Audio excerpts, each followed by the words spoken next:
Hello everyone. More episode তোমালোক সকলোকে নতুন ভিডিঅলৈ স্বাগতম জনাইছো। আজি এই ভিডিঅ'টিত আমি সলভ কৰিব ওলাইছো শিৱসাগৰ ডিস্ট্ৰিক্টৰ প্ৰি বোৰ্ড এক্সামৰ ম্যাথমেটিক্সৰ পেপাৰখন। ইয়াৰ আগৰ ভিডিঅ'টিত আমি সমাধান কৰিছিলো ডিব্ৰুগড় ডিস্ট্ৰিক্টৰ ম্যাথমেটিক্সৰ পেপাৰখন। যিসকল ছাত্ৰ-ছাত্ৰী আগৰ ভিডিঅ'টি চোৱা নাই তেওঁলোকক মই অনুৰোধ জনাও সেই ভিডিঅ'টি চাবা কাৰণ তাত কেইবাটাও বৰ ধুনীয়া প্ৰশ্ন ইম্পৰ্টেন্ট কোৱেশ্চন কেইটামান তাত দিয়া আছিল। কোৱেশ্চন নম্বৰ 1 যদি AB = 36 হয় তেন্তে তলৰ কোনটো শুদ্ধ হ'ব বুলি তোমাক সুধিছে। ওকে এতিয়া এটো চাবৰ কাৰণে এই যে সমানুপাতত মানখিনি দিয়া আছে এই সমানুপাতত থকা মানখিনি তুমি এটা কাম কৰিব লাগে হেতু হ'ল যে প্ৰথমটোৰ লগত শেষৰটো পূৰণ কৰিছোৱা কিমান হ'ব AB ওকে মই এখিনি যদি তলত লিখি দেখো A = 9 which is equal to কি আছে 4:B প্ৰথমটোৰ লগত শেষৰটো পূৰণ কৰা কিমান হ'ব AB আৰু মাজৰ দুটা পূৰণ কৰা কিমান হ'ব 9 4 * 36 অৰ্থাৎ AB = কিমান হৈ গ'ল 36 বুজি পাইছানে বাকি কেইটাৰ কাৰণে যদি আমি কৰি চাও তেতিয়া হলে ই নিমিলিব ওকে কিন্তু আমাক কি দিয়া আছিল AB = 36 AB = 36 হোৱা অপচন কোনটো আছে option D is the correct one simple question number 2 যদি Q এটা মৌলিক সংখ্যা হয় তেন্তে ইয়াৰ উৎপাদকবোৰৰ সমষ্টি এতিয়া কোনো এটা মৌলিক সংখ্যা যদি তোমাক দিয়া থাকে তাৰ দুটা উৎপাদক থাকে এটা হ'ল 1 আৰু আনটো হ'ল সংখ্যাটো নিজে এটা তোমাক কৈছে যে এই উৎপাদক দুটাৰ সমষ্টি কি হ'ব সমষ্টি মানে যোগফল ইহত দুটাৰ যোগফল কি হ'ব 1 + q উদাহৰণস্বৰূপে তোমাক যদি 5 সংখ্যাটো দিয়া যায় 5টো এটা মৌলিক সংখ্যা ইয়াৰ দুটা উৎপাদক থাকিব এটা হ'ল 1 আৰু আনটো হ'ল তোমাৰ 5 এই দুটাৰ যোগফল কি হ'বগে এই দুটা উৎপাদকৰ সমষ্টি 1 আৰু সংখ্যাটোৰ যোগফল অৰ্থাৎ 5 + 1 which is equal to 6 তো ইয়াতে অপচন কোনটো হ'বগে শুদ্ধ C টো হ'ব question number 3 0.00001436 এই সংখ্যাটোক আমাক মাইনৰ ৰূপত প্ৰকাশ কৰিব দিছে মাইনৰ ৰূপত প্ৰকাশ কৰিবৰ কাৰণে আমি দশমিকটোক লৈ আহিম খুফালে কিমান ঘৰ আনিব লাগিব 3 ঘৰ 4 ঘৰ 5 ঘৰ ওকে 1 ঘৰ 2 ঘৰ 3 ঘৰ 4 ঘৰ 5 ঘৰ আনিলো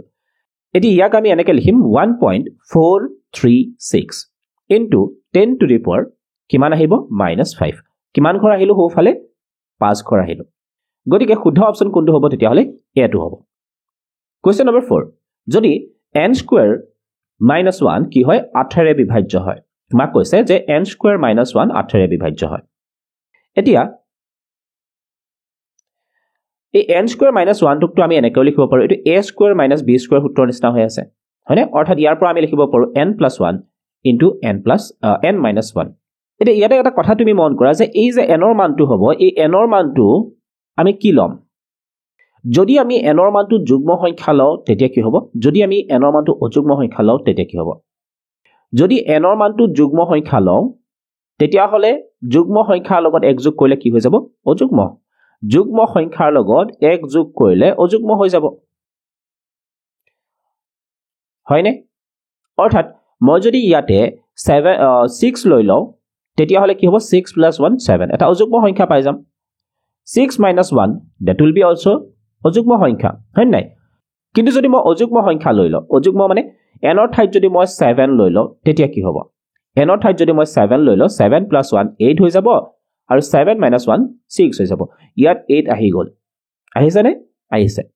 গতিকে n ৰ ঠাইত তুমি কি সংখ্যা ল'ব লাগিব n ৰ ঠাইত সদায় ল'ব লাগিব অযুগ্ম সংখ্যা এটা ললেহে তাৰ পৰা আমি কি পাম যুগ্ম সংখ্যা এটা পাম আৰু যেটো কাৰণ 8টো যুগ্ম গতিকে 8 ৰে বিভাজ্য হ'ব সিম্পল গতিকে অখণ্ড সংখ্যা যিকোনো অখণ্ড সংখ্যা তোমাৰ হ'ব নোৱাৰে এটা স্বাভাৱিক সংখ্যা যিকোনো স্বাভাৱিক সংখ্যা তুমি তাত বহুৱাব নোৱাৰা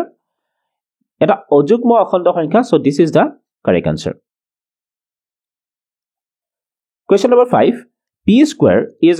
12/27 আমাক দিয়া আছে ইয়াৰ পৰা সুধিছে p ৰ মানটো কি হ'ব p ৰ মানটো উলিয়াবৰ কাৰণে আমি সোঁফালে বৰ্গমূল ল'ব লাগিব অৰ্থাৎ 12 divided by 7 এনেকৈ থাকিব এতিয়া এই 12 টোক আমি ভাঙি লিখিব পাৰো 4 3 * 12 আৰু 27 টোক আমি ভাঙি লিখিব পাৰো 9 3 * 27 4 টো যেহেতু পূৰ্ণবৰ্গ সংখ্যা গতিকে তাক আমি ৰুট ওভাৰ চিনৰ বাহিৰলৈ আনিব পাৰো আনিলে কিমান হ'ব 2 আৰু ৰুট ওভাৰ চিনৰ ভিতৰত থাকি গ'ল √3 ঠিক একেদৰে 9 টোক আমি যদি বাহিৰলৈ আনো 3 হ'ব আৰু ৰুট ওভাৰ চিনৰ ভিতৰত থাকিব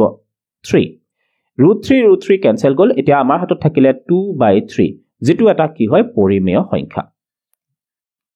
ওকে সো শুদ্ধ অপচন কোনটো হ'ব তেতিয়া হলে C টো হ'ব তোমাৰ কাৰণে শুদ্ধ অপচন question number 6 ইউক্লিডৰ বিভাজন কলন বিধি ব্যৱহাৰ কৰি 272 আৰু 148 ৰ গসাউ নিৰ্ণয়ত জড়িত সোপানবোৰ তোমাক সুধিছে তে কোন কেটা স্টেপ আমি ব্যৱহাৰ কৰিম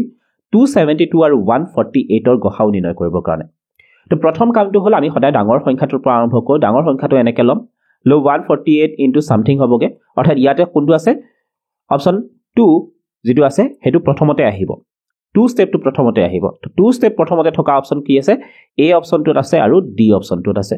ওকে ইয়া পৰৱৰ্তী যেটো ষ্টেপ হ'ব তাত কি হ'বগে 148 টো আগলৈ গুচি আহিব 148 টো আগলৈ গুচি আহিব এখিনি মই কমপ্লিট কৰি লিখি দেখুৱাইছো ইজ ইকুৱেল টু কি হ'ব এবাৰ যিমানখিনি বাকি ৰৈছিল হেখিনি ইয়ালে আহিব অৰ্থাৎ 124 আৰু এই ষ্টেপটো কোনটো হ'বগে 1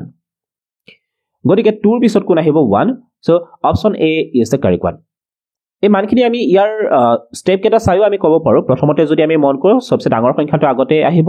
তাৰ পিছত আহিব সৰুটো তাৰ পিছত ইয়াত থকা সংখ্যা এটো আহিব 124 আৰু ইয়াতে কি মান আছিল 24 হেতু আহিব লাষ্টত ওকে কোৱেশ্চন নম্বৰ 7 যদি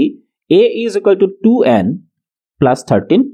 আৰু b is equal to কিমান দিয়া আছে n plus 7 n এটা তোমাক কৈছে স্বাভাৱিক সংখ্যা n এটা স্বাভাৱিক সংখ্যা a আৰু b ৰ গসাউ কিমান হ'ব বুলি তোমাক খুদিছে গসাউ কি হ'ব এতিয়া চোৱা n ৰ মান যদি তুমি 1 লৈ লোৱা তেতিয়া হলে এই সংখ্যাটো আমি কি বুলি পাম 2 into 1 plus 13 অৰ্থাৎ কিমান হ'বগে 15 ইয়াত আমি n ৰ মান যদি 1 লওঁ তেতিয়া হলে কি হ'বগে 1 plus 7 which is equal to কিমান হ'বগে 8 এটা কথাটো হ'ল কি যে 15 আৰু 8 এই দুটা সংখ্যাৰ গসাউ কি হ'ব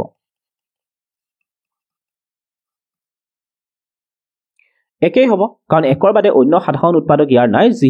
যিটোৰে এই দুটা সংখ্যাকে হৰণ কৰিব পাৰি হয়নে গতিকে এনে ধৰণৰ আহি যত তোমাৰ কি হৈ থাকিব 2n plus 13 আৰু n plus 7 আহি থাকিব অৰ্থাৎ n plus 7 ইয়াতে এটো যুগ্ম সংখ্যাও হ'ব পাৰে অযুগ্ম সংখ্যাও হ'ব পাৰে ইয়াত তোমাৰ যদি n ৰ ঠাইত আমি যদি যুগ্ম সংখ্যা লৈ লওঁ তেতিয়া হলে অযুগ্ম মান পাম আৰু যদি এটো অযুগ্ম সংখ্যা লওঁ তেতিয়াও আমি ইয়াক কি পাম অযুগ্ম সংখ্যা যদি লওঁ এটো যুগ্ম হৈ যাব যুগ্মৰ লগত অযুগ্ম যোগ কৰিলে কি হৈ যাব অযুগ্ম সংখ্যা হৈ যাব বুজি পাইছানে অৰ্থাৎ এটা অযুগ্ম সংখ্যা পাম এটা যুগ্ম সংখ্যা পাম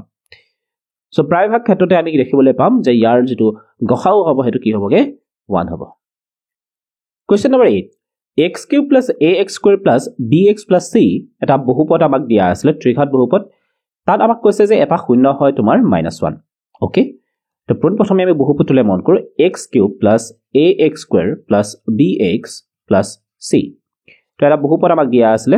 এটো ইয়াৰ এটা শূন্য আমাক দিয়া আছে লেটস সে মই যদি কও আলফাৰ মানটো যেনিবা -1 ওকে আৰু বাকি দুটা শূন্য মই ধৰি ললো বিটা এটা হয় আৰু আনটো হয় গামা এতিয়া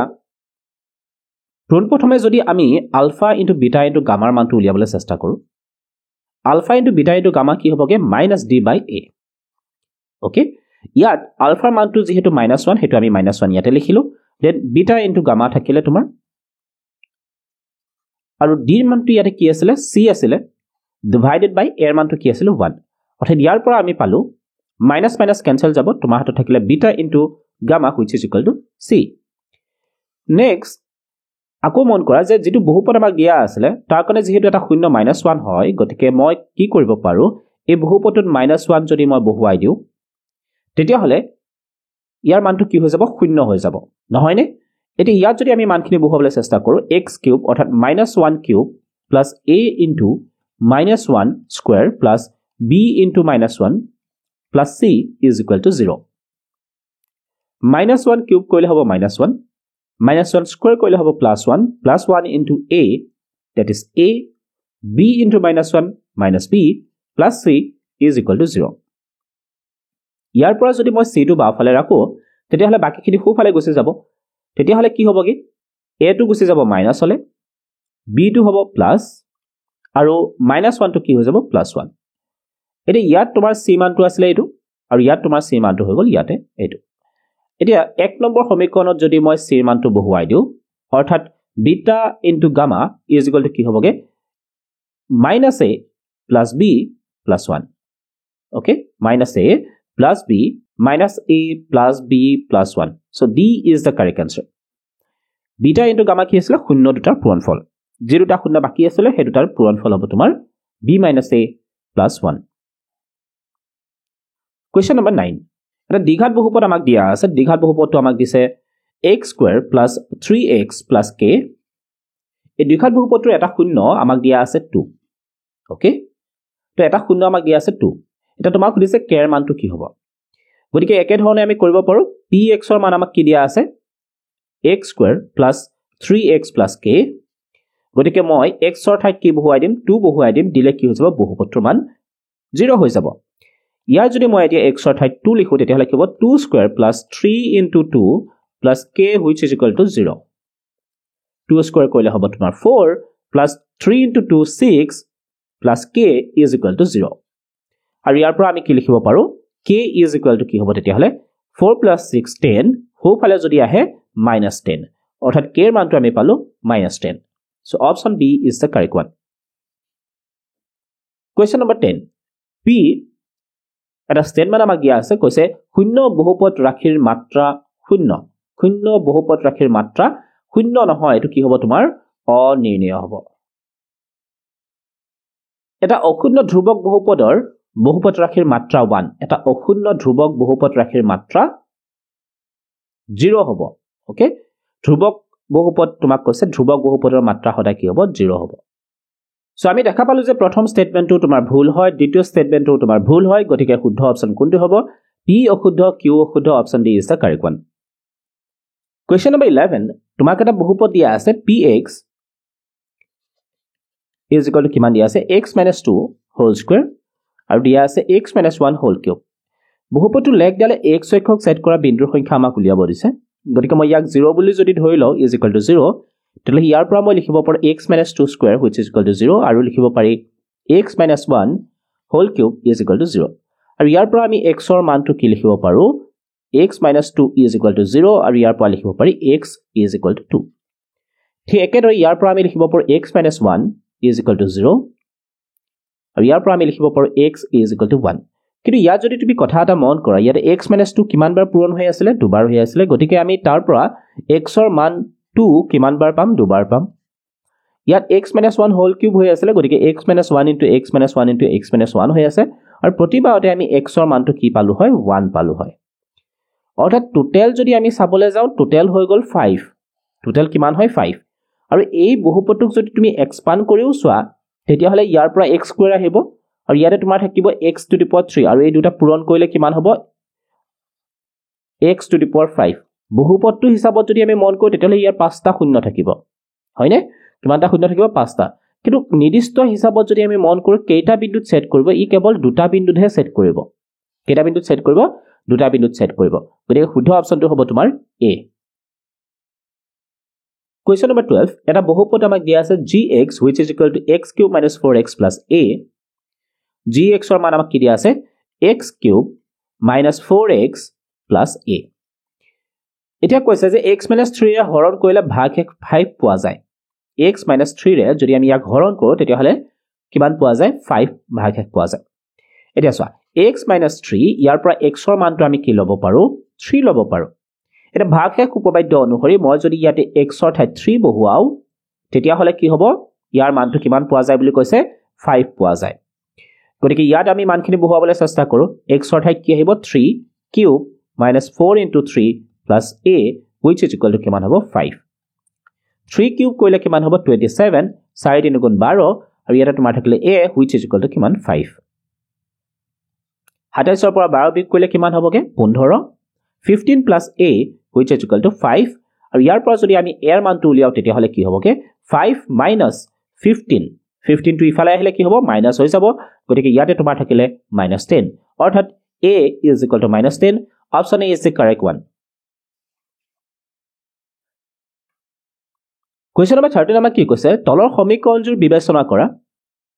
এটি ইয়াত যদি আমি মন কৰো 1/3x + y ইয়াক আমি u বুলি ধৰিব পাৰো প্লাস 1/3x - y ইয়াক আমি v বুলি ধৰিব পাৰো আৰু যদি তেনেকুৱা কৰো তেতিয়া হলে u + v which is equal to কিমান হ'ব 3/4 ইয়াত যদি আমি মন কৰো তেতিয়া হলে এটো কি হৈ আছে 1/2 into 1/3x + y যাক আমি u বুলি ধৰিছো গতিকে এটো তোমাৰ হ'বগে u/2 minus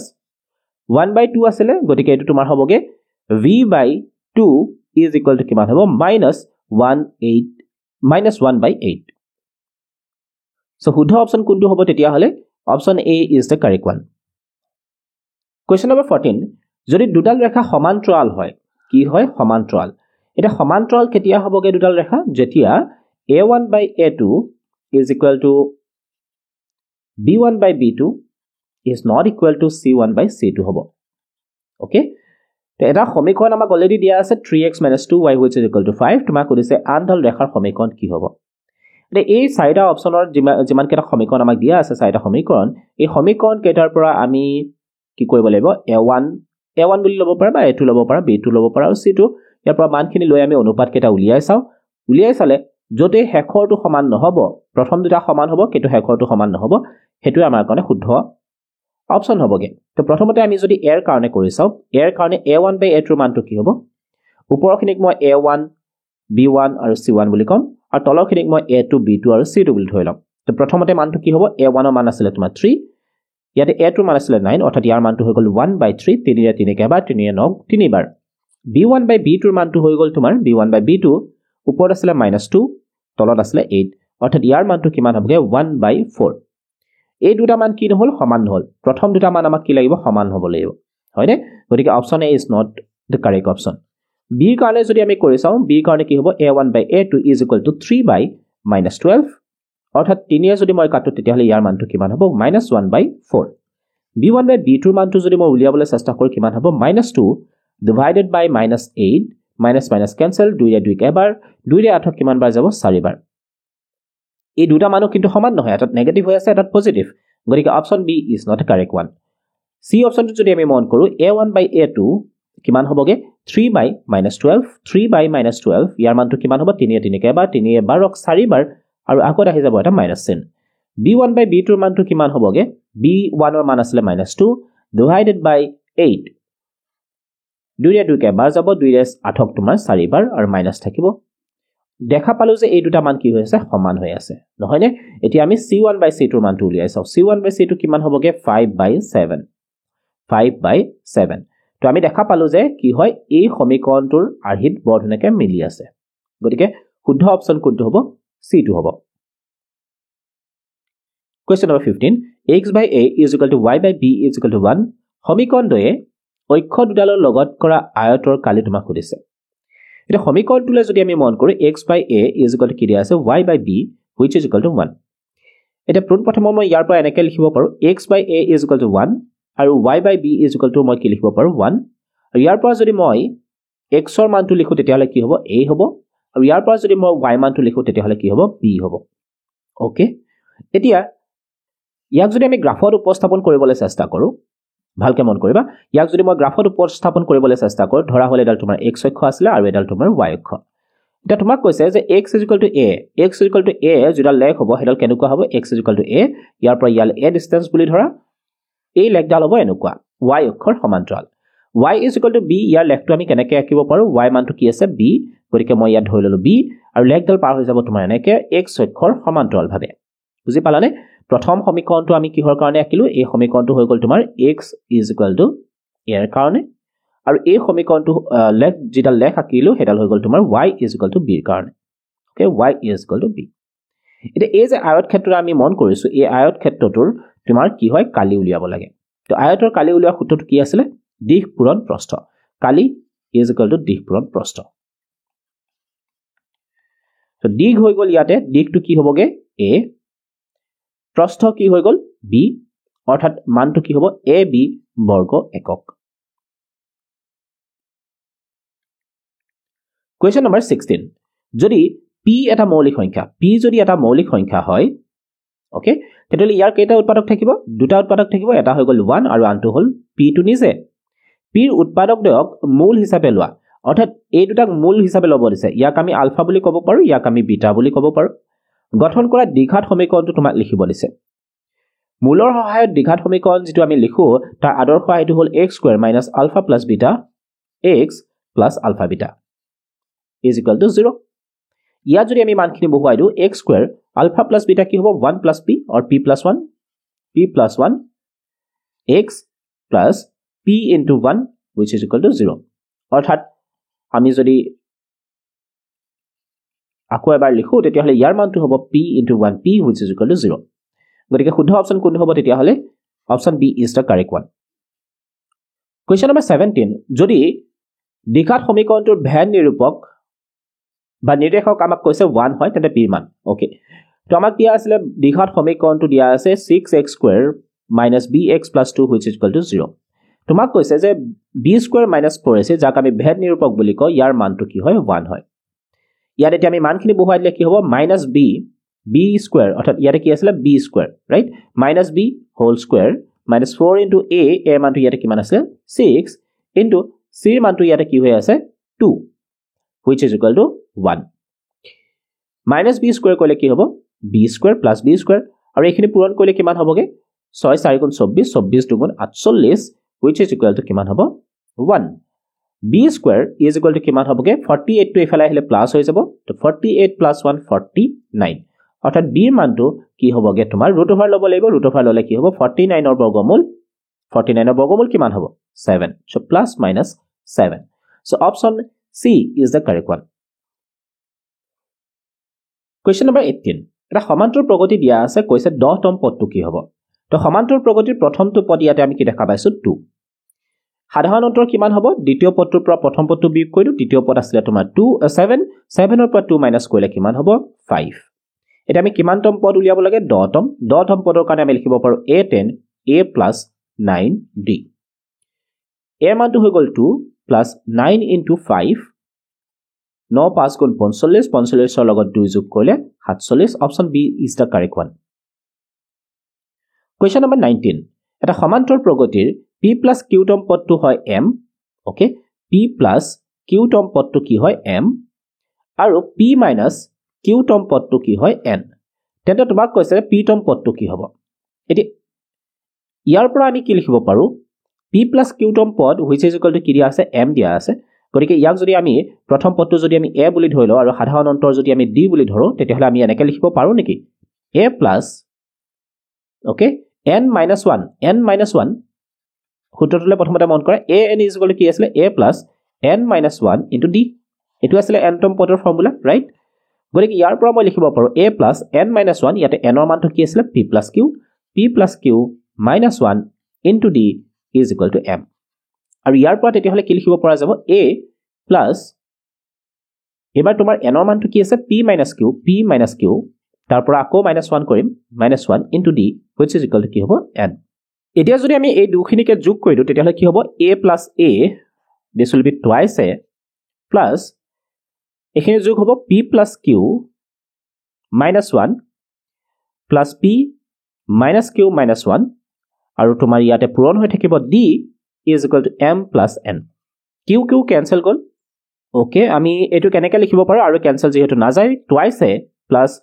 p দুটা হৈ গল twice p লিখিব পাৰি -1 - 2 হৈ গল into d which is equal to কি হ'ব m plus n ইয়াতে সোৱা এই ব্ৰ্যাকেটৰ ভিতৰৰ পৰা আমি 2 এটা কমন লব পাৰো ব্ৰ্যাকেটৰ ভিতৰৰ পৰা 2 এটা কমন ললে ইয়াতে কি হৈ যাব p - 1 into d is equal to কি হ'বগে m plus n আকৌ ইয়াতে সোৱা এই দুটাৰ পৰা আমি 2 কমন লব পাৰো 2 কমন ললে ইয়াতে তোমাৰ কি থাকিব a plus p - 1 into d is equal to কি হ'ব m plus n এটা মই যদি এই 2 টো হোফালে লৈ যাও তেতিয়াহলে কি হ'ব a plus p - 1 into d is equal to 1/2 of m plus n এনে ধৰণৰ হ'ব তে এই যে ৰাখিটো তুমি পালা a plus p - 1 into d ই বুজাইছে কি ই বুজাইছে p তম পদটো ই কি বুজাইছে p তম পদটো বুজাইছে অৰ্থাৎ ইয়াক আমি ap বুলি ক'ব পাৰো ৰাইট ap তো ap মানটো আমি কিমান পালো 1/2 of m plus n so option a is the correct one question number 20 তলৰ কোনটো বা কোনবোৰ উক্তি সত্য বুলি তোমাক সুধিছে দুটা সমবাহু ত্ৰিভুজ সদায় সদৃশ এই স্টেটমেন্টটো তোমাৰ ট্ৰু হ'ব সমবাহু ত্ৰিভুজ বিলাকৰ প্ৰতিটো কোণ 60 ডিগ্ৰী হয় তো যিমান বিলাক সমবাহু ত্ৰিভুজ আছে প্ৰতিটোৰে কোণ বিলাক সমান হ'ব গতিকে আমি কোন শৰ্ত অনুসৰি ত্ৰিভুজ বিলাকক সদৃশ বুলি ক'ব পাৰো দুটা সদৃশ ত্ৰিভুজ সদায় সৰ্বসম দুটা সদৃশ ত্ৰিভুজ সদৃশ বুলি ক'লে ডাঙৰো হ'ব পাৰে সৰু হ'ব পাৰে ইহত জানো সদায় সৰ্বসম হ'ব সৰ্বসম মানে এটা আনটোৰ ওপৰত হুবহু মিলি যাব লাগিব তো এই স্টেটমেন্টটো তোমাৰ কি হ'ব ফলস যেটো না যায় দুটা সৰ্বসম ত্ৰিভুজ সদায় সদৃশ দুটা সৰ্বসম ত্ৰিভুজ সৰ্বসম বুলি কৈছে গতিকে এই দুটা কি হয় এটা আনটোৰ ওপৰত বৰ ধুনীয়াকৈ মিলি যায় গতিকে যদি মিলি গৈছে তেতিয়াহ'লে ইহত সদৃশও হ'ব গতিকে এই ষ্টেটমেণ্টটো তোমাৰ কি হ'ব ট্ৰু দুটা সদৃশ ত্ৰিভুজৰ বাহুবোৰ সমান দুটা সদৃশ ত্ৰিভুজৰ বাহুবোৰ সমান একচুৱেলি কথাটো এইটো শুদ্ধ নহ'ব বাহুবোৰৰ অনুপাতবোৰ সমান হ'ব বুজি পাইছানে বাহুবোৰৰ অনুপাতবোৰহে সমান ওকে সো 4 নম্বৰ অপচনটো তোমাৰ কি হ'ব ফলছ তো আমি দেখা পালো 1 and 3 is the correct so option B তোমাৰ কাৰণে শুদ্ধ উত্তৰটো হ'ব Question number 21. Question number 21 to etu ami maulik সমানুপাতিকতা উপপাদ্য অনুসৰি কৰিব পাৰো ইয়াত যদি তুমি মন কৰা ইয়াত কি দিয়া আছে প্ৰথমতে আমি মন কৰো CQ মানটো দিয়া আছে x + 2 এখিনি আমাক দিয়া আছে x + 2 QA আমাক দিয়া আছে x CP মানটো আমাক দিয়া আছে 5x + 4 আৰু PD মান আমাক দিয়া আছে 3x এতিয়া তোমাক অলৰেডি কৈছে যে এই যে BR টো হয় এই BR টো কাৰ লগত সৰি এটা তোমাক কৈছে যে QR is parallel to AB QR আসলে তোমাৰ এই বাহুটো ইয়াৰ লগত কি হয় সমান্তৰাল তো এই ত্ৰিভুজটোলে যদি আমি মন কৰো ABC ত্ৰিভুজটোলে ত্ৰিভুজ ABC আমি মন কৰো তেতিয়ালে কি হৈ আছে QR is parallel to কি হৈ আছে AB গতিকে ইয়াতে আমি এটা কথা এনেকৈ লিখিব পাৰো যে ইয়াৰ এই বাহুটো আৰু এই বাহুটোৰ যেটো অনুপাত অৰ্থাৎ x + 2 divided by x is equal to কি হ'ব এই বাহুটো আৰু এই বাহুটোৰ অনুপাত অৰ্থাৎ CR divided by QR হয়নে আকৌ ত্ৰিভুজ যদি আমি এই ফালৰটোলে মন কৰো that is BDC কি হৈ আছে তোমাৰ RP বাহুটো কাৰ লগত সমান্তৰাল হৈ আছে BD ৰ লগত অৰ্থাৎ RP is parallel to BD গতিকে মৌলিক সমানুপাতিকতা উপপাদ্য অনুসৰি আমি কি লিখিব পাৰো CR divided by QR is equal to এইখিনিৰ অনুপাত হ'ব অৰ্থাৎ 5x + 4 divided by 3x এতিয়া তুমি মন কৰাচোন এই দুটা সমীকৰণতে এই দুটা খণ্ড কি হয় একে হয় গতিকে আমি ক'ব পাৰো যে ইহতৰ বাকি থকা খণ্ড দুটাও কি হ'ব পৰস্পৰ সমান অৰ্থাৎ x + 2 divided by x is equal to কি হ'ব 5x + 4 divided by 3x এতিয়া তুমি যদি পৰীক্ষাত কৰিলে তোমাৰ এই গুটেখিনি কৰিছোৱাৰ একেবাৰে প্ৰয়োজন নাই তুমি ডাইৰেক্টলি লিখিব পাৰা x + 2 divided by x is equal to 5x + 4 divided by 3x যদি এই কন্ডিশনখিনি দিয়া থাকে ওকে এতিয়া এখানে যদি আমি সৰল কৰো তেতিয়াহলে কি হ'ব 5x এৰে 5x + 4 এৰে মই x ৰ লগত পূৰণ কৰি দিও 5x into x that is 5x square plus 4 into x 4x is equal to 3x into x 3x square plus 3x into 2 6x x square খিনি মই যদি বাওফালে লৈ আহো কি হ'ব 6x minus 4x এখিনি মই ইয়াতে লিখিছো 5x square plus 3x square minus কৰিলে কিমান থাকিব 2x square is equal to কিমান হ'ব 6 পৰা 4 গলে 2 অৰ্থাৎ 2x 2 cancel x cancel ইয়াতে তোমাৰ থাকিলে 1 অৰ্থাৎ x is equal to আমি কিমান পালো 1 so option A is the correct one question number 22 দুটা বিন্দু আমাক দিয়া আছে A 10 - 6 আৰু B K4 বিন্দু সংযোগী ৰেখাৰ মধ্যবিন্দুটো আমাক দিয়া আছে AB আৰু A - twice B is equal to আমাক কৈছে 18 হয় তেন্তে কেৰ মান এতিয়া চোৱা প্ৰথম কথাটো হল কি যে এই যে বিন্দু দুটা আমাক দিয়া আছে 10 - 6 আৰু আনটো দিয়া আছে BK4 এই বিন্দু দুটাৰ মাজৰ বিন্দুটো আমাক দিয়া আছে মধ্যবিন্দুটো আমি মধ্যবিন্দুৰ স্থানাংক AB বুলি ধৰি ললো মধ্যবিন্দুৰ কাৰণে সূত্ৰটো কি আছিল তোমাৰ x1 + x2 divided by 2 y1 + y2 divided by 2 ইয়াত যদি আমি মানখিনি বহুৱাই দিও x ৰ মান ইয়াতে কি আছিল x1 ৰ মান 10 আছিল আৰু ইয়াতে x2 ৰ মান আছিল k divided by 2 y1 ৰ মান ইয়াতে কিমান আছিল -6 আৰু y2 ৰ মান কিমান আছিল 4 divided by 2 এখিলে বুজি পালা নেক্সট তুমি মন কৰা যে ইয়াৰ পৰা মই এৰ মানটো ক'ব পাৰো এৰ মানটো কি হ'ব তেতিয়া হলে 10 + k divided by 2 আৰু b মানটো কি হ'ব তেতিয়া হলে -6 + 4 divided by 2 ইয়াৰ পৰা মই b মানটো ডাইৰেক্টলি ক'ব পাৰো -6 ৰ পৰা যদি 4 যায় কিমান যাব তোমাৰ কিমান থাকিব -2 divided by 2 অৰ্থাৎ ইয়াৰ মানটো হৈ গল -1 আৰু ইয়াৰ পৰা যদি মই এৰ মানটো লিখো তেতিয়া হলে কি হ'ব এটো twice a is equal to 10 + k okay এতিয়া চোৱা আমাৰ অলৰেডি কৈছে যে a - twice b is equal to 18 a - twice b is equal to কি হয় 18 হয় ওকে বা এই লাষ্টৰ লাইনটো আমি নকৰিলেও হৈ যাব লাষ্টৰ লাইনটো কৰাৰ প্ৰয়োজন নাই আমি ডাইৰেক্টলি এৰ মানটো বহুৱাই দিম এৰ মানটো আমি কিমান পাইছিলো 10 + k divided by 2 minus 2 into b b মানটো আমি কিমান পালো -1 ইয়াত লিখিলো -1 which is equal to কিমান হ'ব 18 10 + k divided by 2 minus into minus plus plus 2 which is equal to কিমান হ'ব 18 এই 2 টো নোহোৱা কৰিবৰ কাৰণে মই গোটেই কেইটাৰ লগতে 2 এটা পূৰণ কৰিলো তেতিয়া হলে কি হ'বগে 10 plus k plus 2 into 2 4 which is equal to 2 into 18 36 k is equal to কি হ'ব তেতিয়া হলে 36 10 plus 4 14 হোফালে গলে এটো মাইনাস হৈ যাব মাইনাস কৰিলে কিমান হ'ব 6 পৰা 4 গলে 2 3 পৰা 1 গলে 2 অৰ্থাৎ k এর মানটো আমি পালো 22 k এর মানটো কিমান পালো 22 option B is the correct one question number 23 এটা বৃত্তৰ ব্যাস আমাক কৈছে ab হয় এটা বৃত্ত আছিল তোমাক কৈছে যে এটা বৃত্তৰ ব্যাস হয় ab তো এই বৃত্তটোৰ ব্যাসডাল হৈ গল তোমাৰ ab this is ab কেন্দ্ৰৰ স্থানাংক আমাক দিয়া আছে 2 - 3 আমাক কেন্দ্ৰৰ স্থানাংক দিয়া আছে b এর স্থানাংক আমাক কৈছে 1 4 হয় b এর স্থানাংক 1 4 হয় তেতিয়াহলে তোমাক খুদিছে a এর মানটো কি হ'ব a এর মানটো কি হ'ব এতিয়া আমি জানো যে বৃত্তৰ যিডাল ব্যাস হয় বৃত্তৰ ব্যাসডাল বৃত্তটোৰ কেন্দ্ৰত কি হৈ থাকে সমদ্বিখণ্ডিত হৈ থাকে অৰ্থাৎ বৃত্তটোৰ কেন্দ্ৰটো এই ব্যাসডালৰ মধ্যবিন্দু হয়নে কি হ'ব বৃত্তটোৰ কেন্দ্ৰটো বৃত্তডালৰ মধ্যবিন্দু এটা মধ্যবিন্দুৰ কাৰণে আমি অলৰেডি এটা ফৰ্মুলা চাই আহিছো মধ্যবিন্দুৰ কাৰণে আমি ক'ব পাৰো যে এই যে মধ্যবিন্দুটোৰ স্থানাংক 2 - 3 ইয়াক আমি কেনেকৈ পাম ইয়াক আমি পাম a আৰু b ৰ স্থানাংক দুটাৰ পৰা আমি উলিয়াব পাৰো প্ৰথমতে a এৰ স্থানাংকটো a আছিল তো a প্লাস কি হ'ব x এৰ স্থানাংকটোৰ লগত ইয়াৰ x এৰ স্থানাংক যোগ কৰা a + 1 ডিভাইডেড বাই 2 কৰিব লাগিব দেন b প্লাস কিমান হ'ব 4 b + 4 ডিভাইডেড বাই 2 ইয়াতে a আৰু b টো আমি সুবিধাৰ কাৰণে ধৰি লৈছো ইয়াৰ পৰা আমি কি লিখিব পাৰো a + 1 divided by 2 is equal to কি হ'ব 2 হ'ব আৰু b + 4 divided by 2 b + 4 divided by 2 which is equal to কি হ'ব -3 ইয়াৰ পৰা মই লিখিব পাৰো a + 1 2 into 2 কিমান হ'ব 4 অৰ্থাৎ a মানটো কি হ'ব 4 - 1 which is equal to 3 আৰু ইয়াৰ পৰা আমি b মানটো কি লিখিব পাৰো b + 4 is equal to কি হ'ব 2 - 3 - 6 b is equal to কি হ'ব -6 - 4 which is equal to -10 অৰ্থাৎ a এৰ মানটো আমি পালো 3 আৰু b এর মানটো আমি পালো -10 option C is the correct one question number 24 তিনিটা বিন্দু এডাল উলম্ব ৰেখাত আছে তলৰ কোনটো বিকল্পই উক্ত বিন্দু কেটা নিৰ্দেশ কৰে এটা চোৱা উলম্ব ৰেখাত থাকিব লাগিব উলম্ব মানে এডাল যদি y অক্ষ বুলি আমি ধৰি লও তেতিয়া y অক্ষৰ সমান্তৰালভাৱে থাকিব লাগিব এনেকে এটা y অক্ষৰ সমান্তৰাল হৈ কেতিয়া থাকিব যেতিয়া x is equal to কি হ'বগে x is equal to a হয় অৰ্থাৎ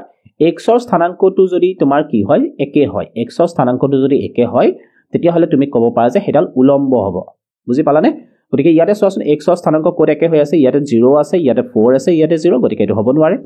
4 5 - 12 এটো হ'ব নোৱাৰে -8 - 8 +8 হৈ আছে এটো হ'ব নোৱাৰে -8 - 8 তেতিয়াহলে এটোৱে হ'ব তোমাৰ শুদ্ধ যদি অনুভূমিকভাৱে বুলি ক'লে হয় তেতিয়াহলে ইয়াতে কি চাব লাগিলে হয় y মানটো একে হয় নে নহয় চাব লাগিলে হয় question number 25 abc a আৰু b বিন্দুৰ স্থানাংক ক্ৰমে ওকে এটা ত্ৰিভুজ আমাক দিয়া আছে abc ত্ৰিভুজ a বিন্দুটো আমাক স্থানাংক কৈছে 3 2 b বিন্দুটোৰ স্থানাংক আমাক কৈছে 1 4 আৰু ac ৰ মধ্যবিন্দুৰ স্থানাংক আমাক কি কৈছে 2 5 ধৰা হল মধ্যবিন্দুটোক আমি m বুলি ধৰি ললো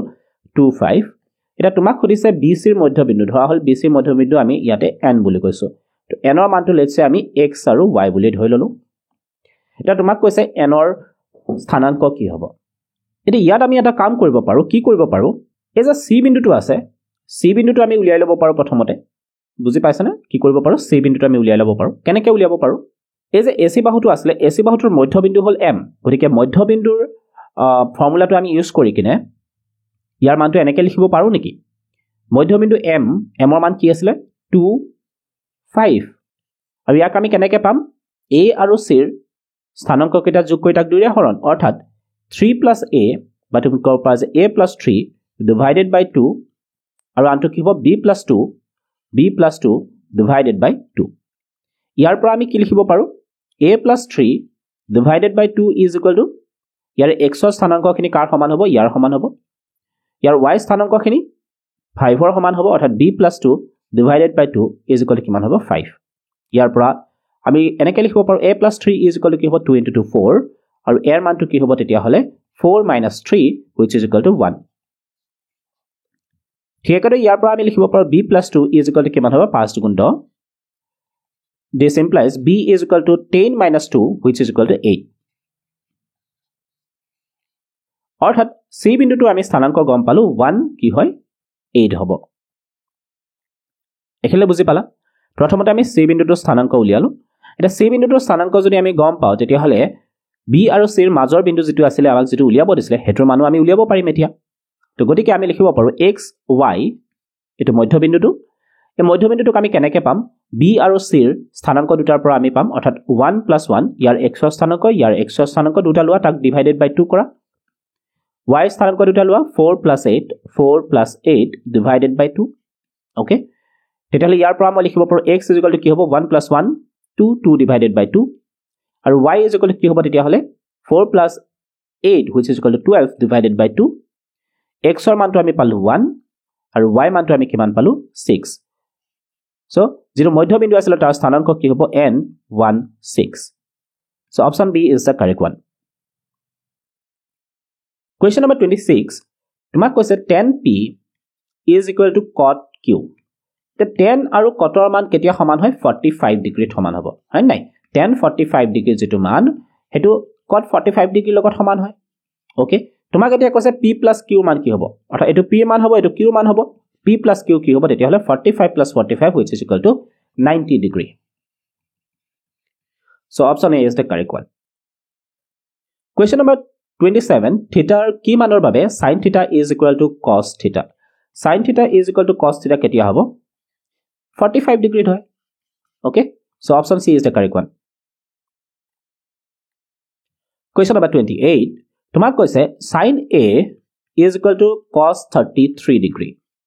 আৰু a ৰ মানটো 90 ডিগ্ৰীত কৈ সৰু হ'ব লাগিব এটা তোমাৰ a ৰ মানটো সুধিছে এতিয়া ইয়াত মই sin ৰ ঠাইত মই লিখিব পাৰো cos 90 - a লিখিব পাৰি which is equal to কি হ'ব cos 33 degree both hand side পৰা আমি cos cancel কৰিব পাৰো তেতিয়া হলে মোটা থাকিব 90 - a is equal to কিমান 33 degree আৰু ইয়াৰ পৰা মই a মানটো কি লিখিব পাৰো 90 - 33 degree 33 টো এফালে লৈ আহিলো a টো খুফালে লৈ যাও প্লাস a হৈ যাব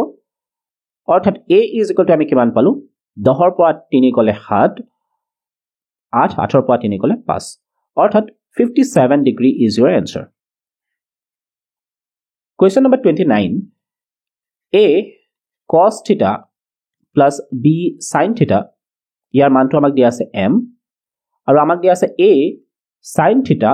minus b cos theta is equal to n এটা তোমাক খুদিছে a square plus b square এটা সোয়া a square plus b square উলিয়াবৰ কাৰণে আমি কি কৰিম both এই দুখিনিকে আমি স্কয়াৰ কৰি দিম both hand sideত এটো এডুকাকে লিখিব পাৰি a cos theta plus b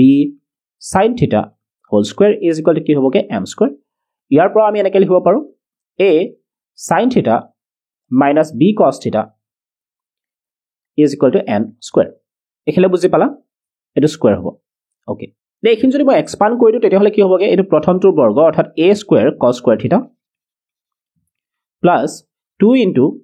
a cos theta into b sin theta plus দ্বিতীয়টোৰ বৰ্গ অৰ্থাৎ b square sin square theta is equal to m square এখিনিক আমি অকমান এনেকৈ লিখিব পাৰো a square cos square theta plus 2a into b ab cos theta into sin theta plus b square sin square theta is equal to m square ইয়াটো যদি আমি একেদৰে কৰো কি হ'ব a square sin square theta minus 2 into ab sin theta into cos theta মই এবাৰতে লিখিবলৈ চেষ্টা কৰিছো plus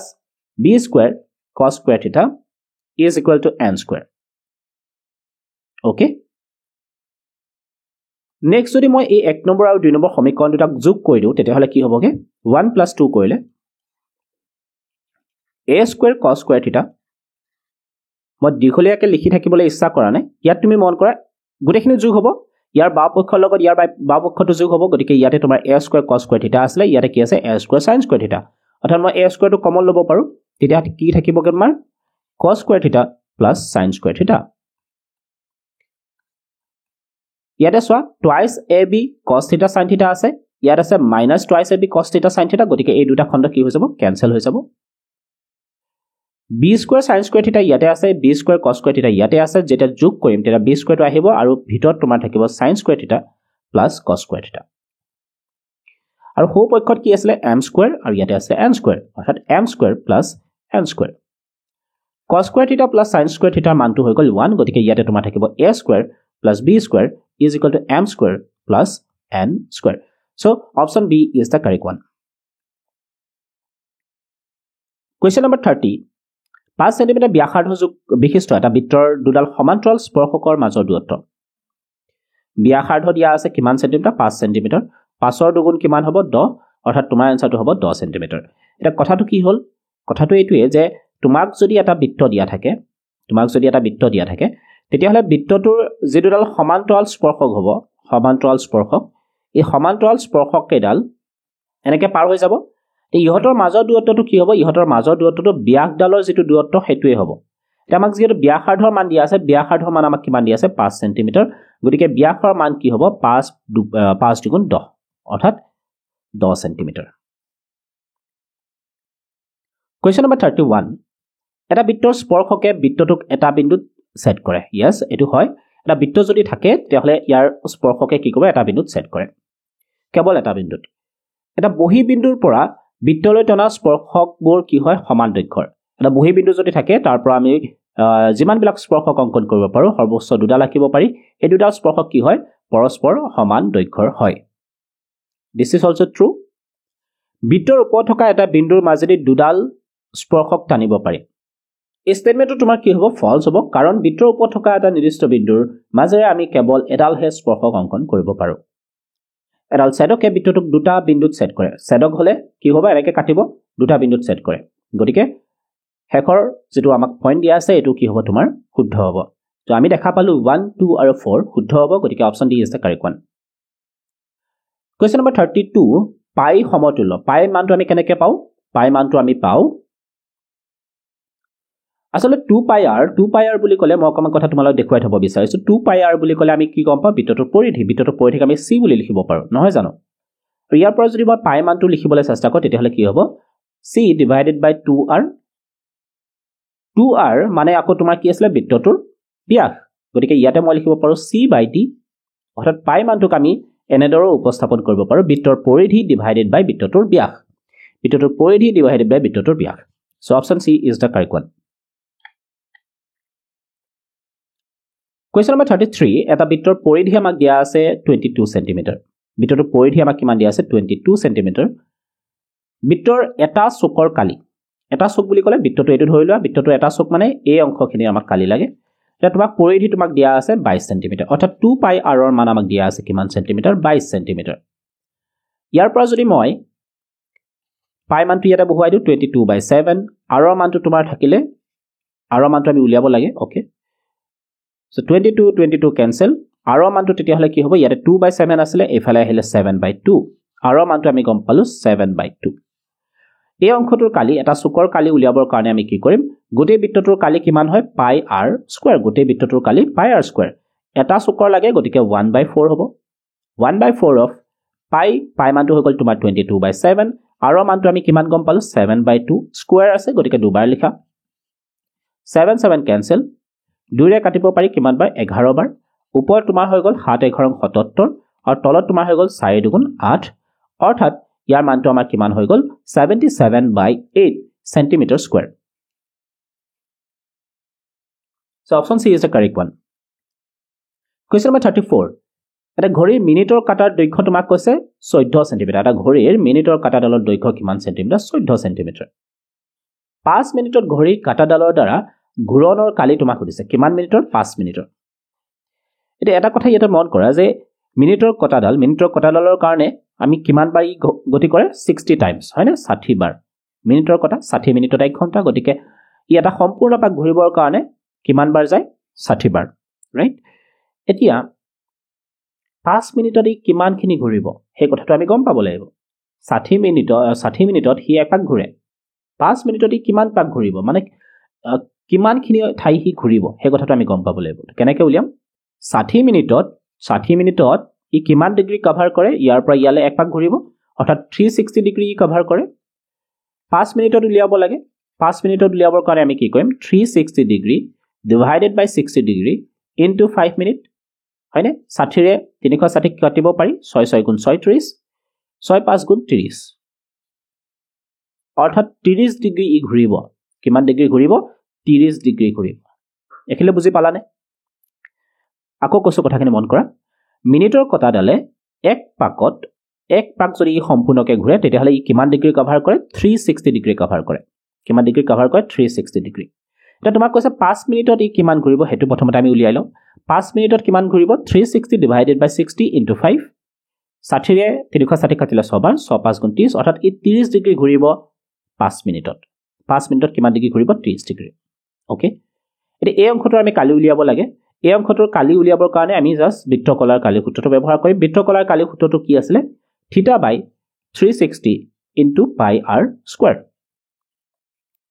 থিটাৰ মানটো আমাৰ হাতত আছে 30 ডিগ্ৰী 360 ডিভাইডেড বাই 360 ইনটু পাই মানটো হৈ গ'ল তোমাৰ 22/7 আৰৰ মানটো কিমান দিয়া আছিল আমাক আৰৰ মানটো দিয়া আছিল 14 সেন্টিমিটাৰ তো 14 টো ইয়াতে আমি দুবাৰ লিখিব লাগিব হাতেৰে কাটিব পাৰি 14 দুবাৰ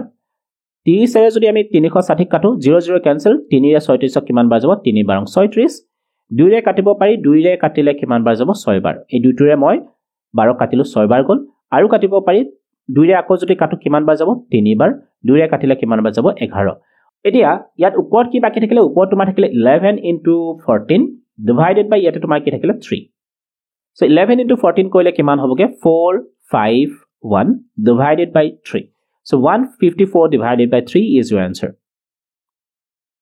Question number 35. এটা ঘনকৰ মুঠ পৃষ্ঠকালি আমাক দিয়া আছে 616 centimeter square. ঘনক বুলি কৈছে গতিকে ইয়াৰ বাহু কেইটা কি হ'ব পৰস্পৰ সমান ৰাইট পৃষ্ঠকালি সূত্ৰটো কি আছে ঘনকৰ পৃষ্ঠ থাকে তোমাৰ 6খন গতিকে 6l square which is equal to কিমান হয় 216 6 ৰে কাটিব পাৰি 6 3 গুণ 18 36 6 6 গুণ 36 অৰ্থাৎ l square is equal to কিমান হ'ব 36 অৰ্থাৎ l ৰ মানটো কিমান আছিল 6 এৰ ঘনকটোৰ আয়তন তোমাক সুধিছে আয়তনৰ সূত্ৰটো আছে l কিউব অৰ্থাৎ তোমাৰ 6 কিউব কৰিলে কিমান হ'বগে that is also 216 so option C is the correct one question number 36 এটা বৃত্তাকাৰ বেলন এটা শংকু আৰু এটা অৰ্ধগোলকৰ ভূমি ব্যাসাৰ্ধ একে তিনিটা বস্তু আছিল এটা আছিল তোমাৰ বেলন এটা শংকু আৰু আনটো হৈ গল তোমাৰ অৰ্ধগোলক এই গুটে কেটাৰে ভূমি ব্যাসাৰ্ধ একে গতিকে ইয়াতে আমি r ৰ মানটো যেটো ধৰি লও ইয়াটো r এই হ'ব this is also r তাৰপিছত কি কৈছে যে যদি বৃত্তাকাৰ বেলন আৰু শংকুৰ উচ্চতা ব্যাসাৰ্ধৰ সৈতে একে হয় বৃত্তাকাৰ বেলন আৰু শংকুৰ উচ্চতা অৰ্থাৎ এই যে বেলন আছে ইয়াৰ যেটো উচ্চতা হয় উচ্চতাৰ কাৰ সমান হয় ব্যাসাৰ্ধৰ সমান অৰ্থাৎ h = r এই শংকুটোৰ যেটো উচ্চতা আছে h হেতু তোমাৰ কি কৈছে ব্যাসাৰ্ধৰ সমান অৰ্থাৎ h = r আৰু ইয়াতে তো r এই থাকিব এটো ওকে এটা তোমাক কৈছে হিহতৰ আয়তনৰ অনুপাত উলিওৱা এটা বেলনৰ আয়তনৰ সূত্ৰটো কি আছিল পাই r² h আৰু শংকুৰ আয়তনৰ সূত্ৰটো কি আছিল 1/3 of pi r² h আৰু অৰ্ধগোলকৰ তোমাৰ আয়তনৰ সূত্ৰটো কি আছিল 2/3 pi r cube এনে ধৰণে আছিল এটি ইয়াৰ ভালকৈ মন কৰা ইয়াত আমি লিখিব পাৰো পাই গুটেকেটা অনুপাত এবাৰটো আমি এনেকৈ দিব পাৰো r² to r² থাকিলে h ৰ ঠাইত আমি আকৌ r লিখিব পাৰো নহয় উচ্চতা আৰু ব্যাসাৰ্ধ একে সমান গতিকে ইয়াতে আকৌ r আহিব is to 1/3 pi r² h ৰ ঠাইত কি লিখিব পাৰি r লিখিব পাৰি 2/3 pi r cube এটা এই গুটেখিনি পাই ক্যান্সেল কৰিব পাৰি ইয়াৰ কি থাকিলে মন কৰা r cube হৈ গল is to 1/3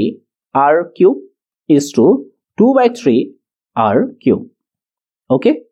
তো গুটেখিনিতে r cube আছে গুটেখিনি ক্যান্সেল কৰি দিব পাৰি তেতিয়া হলে ইয়াতে কি থাকিব 1 থাকিব অৰ্থাৎ আমাৰ হাতত থাকিলে 1 is to 1/3 is to 2/3 এই 3 টো নোহোৱা কৰিব কাৰণে মই কি কৰিব লাগিব গুটেকিটাৰ লগতে 3 ইনটু কৰিলো তেতিয়া হলে কি হ'ব 3 into 1 3 3 টো ইয়াৰ লগত পূৰণ কৰিলে কি হ'ব 1 থাকিব 3 টো ইয়াৰ লগত পূৰণ কৰিলে কি থাকিব 2 অৰ্থাৎ 3 is to 1 is to 2 is your answer বুজি পালানে Question number 37. এটা বাৰংবাৰে বিভাজনৰ মাধ্য আমাক দিয়া আছে 8, বহুলক যদি 5 হয় তেতিয়া মধ্যমা তোমাক দিছে। সূত্ৰটো আছিল বহুলক is equal to 3 into মাধ্যমা minus 2 মাধ্য। ইয়াত মানখিনি বহুৱাই দিও, বহুলকৰ মান হৈ গল 5, মধ্যমাৰ মান আমি উলিয়াব লাগে। 2 into মাধ্যৰ মান হৈ গল 8, তেতিয়াহলে আমি কি লিখিব পাৰো 3 into মধ্যমা is equal to কি হ'ব 5 minus ইয়াতে কিমান আছিল 8 দুগুণ 16, হেফালে পঠাই দিলে প্লাস হৈ যাব, অৰ্থাৎ 16 লগত 5 যোগ কৰিলে 21, মধ্যমা is equal to কি হ'ব তেতিয়াহলে 3 টো ইয়াতে পূৰণ হৈ আছিল, এফালে আহিলে হৰণ, 21ক 3 ৰে হৰণ কৰিলে কিমান বাৰ যাব 7 বাৰ, অৰ্থাৎ মধ্যমাৰ মানটো আমি কিমান পালো 7। Question number 38. মাধ্য নিৰ্ণয়ৰ বাবে ব্যৱহাৰ কৰা সূত্ৰ। মাধ্য নিৰ্ণয়ৰ কাৰণে ব্যৱহাৰ কৰা সূত্ৰ আমাক দিয়া আছে x bar is equal to a plus h into summation of fi ui divided by summation of fi. ইয়াতে তোমাক খুদিছে এই যে ui টো আছিল, এই ui টোৱে কি নিৰ্দেশ কৰিছে বুলি তোমাক খুদিছে। সো ইয়াৰ পৰা শুদ্ধ অপচন কোনটো হ'ব তেতিয়াহলে ui এ কি বুজায় xi minus a divided by h। Okay, শুদ্ধ অপচন তোমাৰ হ'বগে c। ফৰ্মুলাতে আছিল তোমালোকৰ। Question number 39. প্ৰথম এশটা স্বাভাৱিক সংখ্যাৰ পৰা এটা সংখ্যা লোৱা হ'ল। সংখ্যাটো 8ৰে বিভাজ্য হোৱাৰ সম্ভাৱিতা তোমাক সুধিছে। এতিয়া কথা এটা মন কৰা যে 1ৰ পৰা 1 লৈ তোমাৰ হাতত সংখ্যা আছে।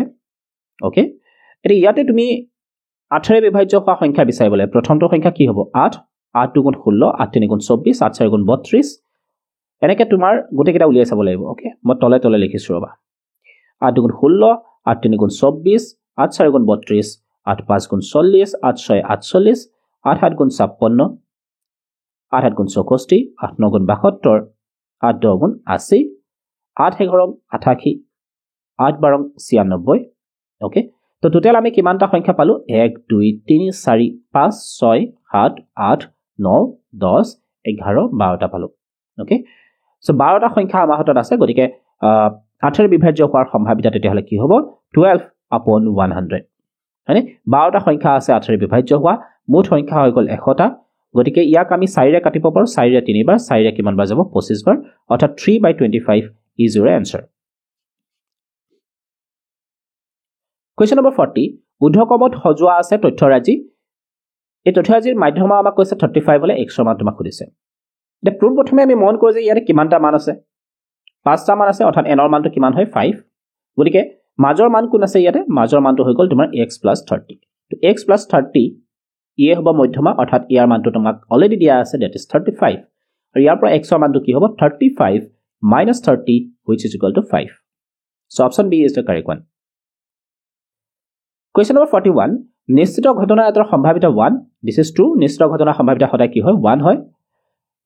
যদি এটা ঘটনা ঘটাৰ সম্ভাৱিতা x হয় তেন্তে ইয়াৰ পূৰক ঘটনাৰ সম্ভাৱিতা x - 1। তোমালোকে এটা পাইছা যে যদি কোনো এটা ঘটনা ঘটাৰ আৰু নঘটাৰ সম্ভাৱিতা আমি যোগ কৰো, হেতু মানটো আমি কিমান পাওঁ 1, ইহতক পূৰক ঘটনা বুলি কোৱা হয়, নহয় নে? এটা এটাৰ মান যদি x হয়, আনটোৰ মান উলিয়াবৰ কাৰণে আমি কি কৰিব লাগিব 1 - x কৰিব লাগিব, গতিকে this is false। এটা পৰীক্ষাৰ সকলো প্ৰাথমিক ঘটনাৰ সমষ্টি হ'ল 1, সকলো প্ৰাথমিক ঘটনাৰ সমষ্টি কি হয় 1, so this is also true। যিমান বিলাক প্ৰাথমিক ঘটনা আমি পাওঁ গোটেই বিলাকৰ সমষ্টি কিমান হ'ব 1 হ'ব। তো আমি দেখা পালো যে p আৰু r স্টেটমেন্ট দুটা ট্ৰু হয়, p আৰু r স্টেটমেন্ট দুটা ট্ৰু হয়, আৰু q টো কি হয় অশুদ্ধ, গতিকে option c is the correct one। Then তোমাৰ question number 42 পৰা 45 হলে তোমাক দিয়া আছে assertion reason question। ওকে, তো ইয়াতে আমাক অপচন কেইটা দিয়া আছে, প্ৰথমতে a আৰু r উভয়ে শুদ্ধ, r হৈছে এৰ প্ৰকৃত ব্যাখ্যা বা শুদ্ধ ব্যাখ্যা, ইয়াতে কৈছে r প্ৰকৃত ব্যাখ্যা নহয়, ইয়াতে a শুদ্ধ দিয়া আছে r অশুদ্ধ, আৰু ইয়াতে দিয়া আছে a শুদ্ধ r শুদ্ধ। প্ৰথমটি question 42 তোমাক কৈছে যে 20 স্কয়াৰ আৰু 21 স্কয়াৰ, 20 স্কয়াৰ আৰু 21 স্কয়াৰৰ মাজত 40টা স্বাভাৱিক সংখ্যা আছে। এতিয়া আমি এই কথাটো কেনেকৈ গম পাওঁ, ইয়াত তুমি সৰু সংখ্যাটোলে মন কৰা, সৰু সংখ্যাটোৰ দুগুণ হয় ইয়াৰ এনসাৰটো, অৰ্থাৎ 20 into 2 which is equal to 40, অৰ্থাৎ 20 স্কয়াৰ আৰু 21 স্কয়াৰৰ মাজত 40টা স্বাভাৱিক সংখ্যা আছে। এই স্টেটমেন্টটো তোমাৰ কি হ'ব তেতিয়াহলে ট্ৰু হ'ব। ইয়েস, দেন তোমাৰ কি কৈছে, কাৰণত কৈছে যে n - 1 হোল স্কয়াৰ আৰু n স্কয়াৰৰ মাজত 2 into n - 1 টা স্বাভাৱিক সংখ্যা আছে। ইয়াতে সৰু সংখ্যা কোনটো হ'ব, n - 1 সৰু নে n সৰু, n - 1 সৰু, গতিকে n - 1 যদি সৰু হয় তাৰ দুগুণ অৰ্থাৎ 2 * n - 1 টা স্বাভাৱিক সংখ্যা থাকিব এই নিয়মটো ব্যৱহাৰ কৰি এইটো ইয়াৰ মানটো আমি উলিয়াইছো এই ষ্টেটমেন্টটো তোমাৰ ট্ৰু হয় আৰু সঠিক ব্যাখ্যাও কৰিছে গতিকে ইয়াৰ পৰা শুদ্ধ অপচন তোমাৰ কোনটো হ'ব তেতিয়া হলে কাৰেক্ট অপচনটো তোমাৰ হ'ব option A is the correct okay option A is the correct option okay question number 43 প্ৰথম 50 টা ধনাত্মক অখণ্ড সংখ্যাৰ যোগফল 5050 ধনাত্মক অখণ্ড সংখ্যা দিয়া আছে সো ধনাত্মক অখণ্ড সংখ্যা কোনবিলাক বুজাইছে প্ৰথম তো 1 2 3 এই সংখ্যাবিলাকক বুজাইছে কিমানটা আছে 50 টা আছে n ৰ মান কিমান হ'ব 50 গতিকে আমি এটো ক'ব পাৰো যে এটা ফৰ্মুলা তোমালোকৰ হাতত আছিল ফৰ্মুলাটো আছিল প্ৰথম কেইটা স্বাভাৱিক সংখ্যাৰ যোগফল তাক আমি উলিয়াব পাৰো Sn = n * n + 1 divided by 2 এই ফৰ্মুলাটো হয়নে ইয়াতে n ৰ মানটো কিমান হয় 50 ইয়াত যদি আমি মানখিনি বহুৱাই দিও n ৰ মানটো হৈ গ'ল তোমাৰ 50 50 n + 1 অৰ্থাৎ 50 + 1 which is equal to 51 divided by 2 ওপৰখিনি যদি মই পূৰণ কৰো 5 * 1 = 5 5 * 5 = 25 আৰু এটা শূন্য ইয়াতে আহিব divided by কি হৈ যাব 2 25 ৰ 50 ৰ আধা কিমান হ'বগে 1275 সো আমি দেখা পালো যে প্ৰথম 50 টা অখণ্ড ধনাত্মক অখণ্ড সংখ্যাৰ যোগফল একচুয়ালি হ'ব লাগে কিমান 1275 কিন্তু আমি ইয়াতে কিমান পাইছো 50 50 গতিকে এই ষ্টেটমেন্টটো তোমাৰ কি হ'ব ফলছ এটা মই আগতে কৈছো যে এমসিকিউ কোৱেশ্যনত যদি তুমি এটা ষ্টেটমেন্ট ফলছ পাই যোৱা তেলা শুদ্ধ উত্তৰটো উলিয়াওতে বেছি সময় নালাগে তো প্ৰথম ষ্টেটমেন্টটো ফলছ থকা অপচন আমাৰ হাতত কি আছে প্ৰথম ষ্টেটমেন্টটো ফলছ থকা অপচন আছে D so option D is the correct one option D is the correct one so correct অপচনটো কি হ'ব ডি তথাপিও ৰিজনত আমাক কি কোৱা আছিল ৰিজনত কৈছিল যে প্ৰথম n টা ধনাত্মক অখণ্ড সংখ্যাৰ যোগফলৰ যেটো ফৰ্মুলা হেতু হৈ গল n * n + 1 divided by 2 এই ষ্টেটমেন্টটো তোমাৰ ট্ৰু হয় সেই সূত্ৰটো ব্যৱহাৰ কৰি আমি মানখিনি উলিয়াই চাইছিলো question number 44 তোমাক কৈছে যে p x1 y1 আৰু q x2 y2 বিন্দু সংযোগী ৰেখাক x অক্ষয় - y1 y2 অনুপাতত অন্তৰ্বিভক্ত কৰে এটা মই যদি ধৰি লও যে m/n অনুপাতত অন্তৰ্বিভক্ত কৰিছে তেতিয়া হলে আমি সূত্ৰটো কেনেকৈ পাইছিলো সূত্ৰটো পাইছিলো m x2 + n x1 divided by m + n m y2 + n y1 divided by m + n এটা যেহেতু x অক্ষয় কাটিছে গতিকে x অক্ষয় যদি কাটে y মানটো কি হ'ব লাগিব 0 হ'ব লাগিব x অক্ষয় যদি কাটে y মানটো ইয়াতে কি হৈ থাকে 0 গতিকে এই খণ্ডটোৰ মান কি হৈ যাব 0 গতিকে ইয়াৰ পৰা আমি এনেকৈ লিখিব পাৰো m y2 + n y1 divided by m + n is equal to 0 এতিয়া ইয়াৰ পৰা আমি কি লিখিব পাৰো m y2 + n y1 is equal to m + n টো যদি ইয়াতে পূৰণ কৰা যায় কি হৈ যাব 0 হৈ যাব অৰ্থাৎ ইয়াৰ পৰা আমি কি লিখিব পাৰো m y2 is equal to এইখিনি সোঁফালে লৈ আহা -n y1 অৰ্থাৎ ইয়াকটো আমি এনেকৈও লিখিব পাৰো m/n is equal to -y1 divided by y2 n টো এফালে লৈ আহিলো y2 টো এফালে লৈ আহিলো অৰ্থাৎ m/n আমি কি পালো -y1/y2 গতিকে এটো হ'ব তোমাৰ কাৰণে শুদ্ধ ৰাইট সো প্ৰথম যেটো ষ্টেটমেন্ট আমাক দিয়া আছে এই ষ্টেটমেন্টটো তোমাৰ কি হ'ব শুদ্ধ হ'ব দ্বিতীয়তে কি কৈছে কাৰণটো হ'ল x1 y1 আৰু x2 y2 বিন্দু সংযোগী ৰেখাক যদি m/n অনুপাতত অন্তৰ্বিভক্ত কৰা হয় তেনে বিন্দুটোৰ স্থানাংক কি কৈছে mx2 + nx1 divided by m + n ইয়াতে চোৱা এটো m হ'ব লাগিছিল দিছে n আৰু ইয়াতে তোমাৰ কি হৈছে m গতিকে এটো উলট পালট হৈছে নহয় জানো গতিকে এই ষ্টেটমেন্ট তোমাৰ হ'ব ফলছ গতিকে শুদ্ধ অপচন কোনটো হ'ব তেতিয়া হলে প্ৰথমটো শুদ্ধ দ্বিতীয়টো অশুদ্ধ so option C is the correct one question number 45 উক্তি কৈছে এখন খেলত জয়ী হোৱাৰ সম্ভাৱিতা 0.04 PE is equal to 0.04 তেতিয়াহলে আমি হৰাৰ সম্ভাৱিতা উলিয়াব লাগে হৰাৰ সম্ভাৱিতা আমি কেনেকৈ উলিয়াম 1 ৰ পৰা মাইনাস কৰি দিম so PE bar is equal to 1 minus 0.04 1 পৰা 0.04 মাইনাস কৰিলে কিমান হ'ব 96 0.96 কিন্তু ইয়াত আমাৰ কি লিখা আছে only 6 গতিকে এই ষ্টেটমেন্টটো তোমাৰ কি হ'ব ফলছ